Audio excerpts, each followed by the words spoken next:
গোপালগঞ্জের কোটালীপাড়ার যুবক রবিউল ইসলাম নিজের নাম জাতীয়তা পরিবর্তন করে জোগাড় করেন ভারতীয় পাসপোর্ট।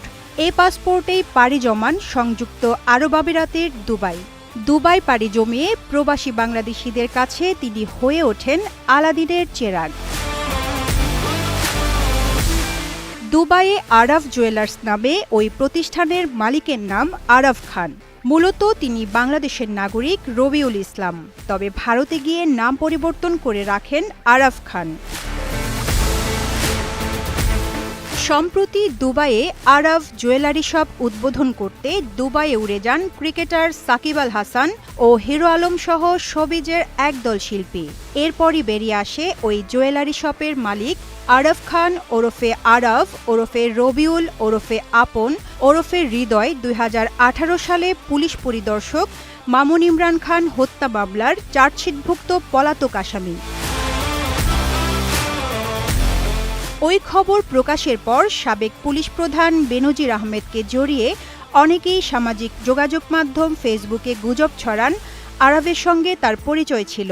এর পরিপ্রেক্ষিতে মুখ খুললেন সাবেক আইজিপি। মঙ্গলবার বিকেল 3:45টার দিকে নিজের ভেরিফাইড ফেসবুক পেজে আরাফকে নিয়ে পোস্ট দিয়েছেন বেনজির আহমেদ। খুনের মামলার পলাতক আসামি হয়ে দুবাইয়ে স্বর্ণের দোকান চালু করে আলোচনায় থাকা আরাফ খানকে চেনেন না বলে জানান তিনি। নিজের ফেসবুক আইডিতেও অভিন্ন তথ্য দিয়েছেন সাবেক আইজিপি।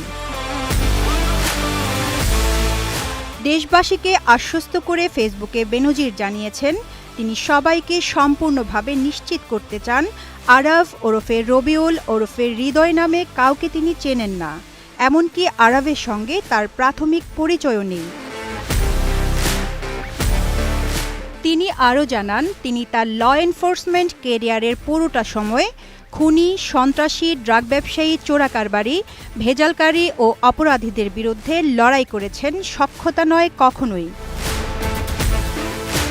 রিজওয়ানা রিন্তি, কালবেলা।